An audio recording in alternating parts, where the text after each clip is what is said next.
Right, so here we're looking at a Dodge 1-ton.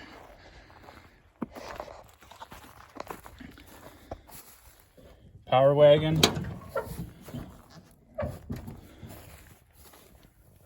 So this is a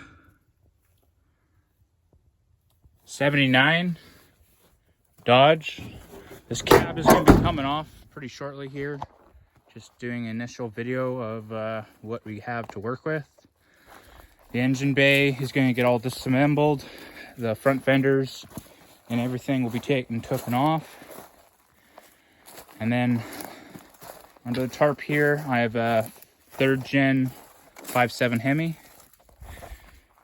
So while the cab and the fenders are off and the motor's out, most likely do a little bit more tear down and sandblast and paint the frame. So that will hopefully be basically the second stage, as the first stage is tear down.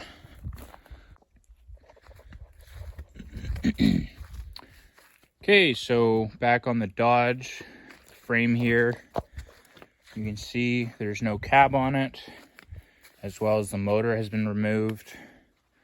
The entire front clip, the front tow winch, and this will be getting dismantled a bit more and prepped for sandblast. The chassis.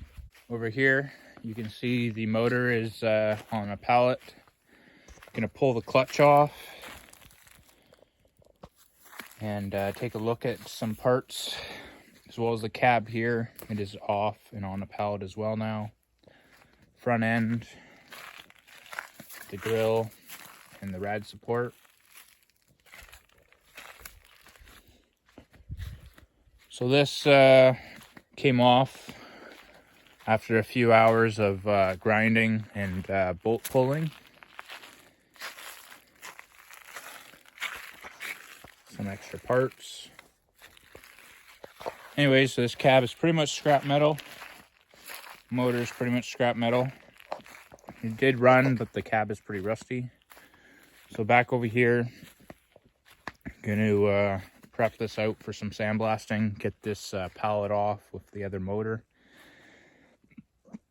Take a little look at this transmission to see if it is sealed up, and we can blast and paint that at the same time. Otherwise, we'll go look at the body that's going to be getting dropped onto this frame. Okay, this is a 49 Fargo. Front end has been taken off. It's on its original chassis, but as we were just looking at the Dodge chassis, it's a bit more heavy duty.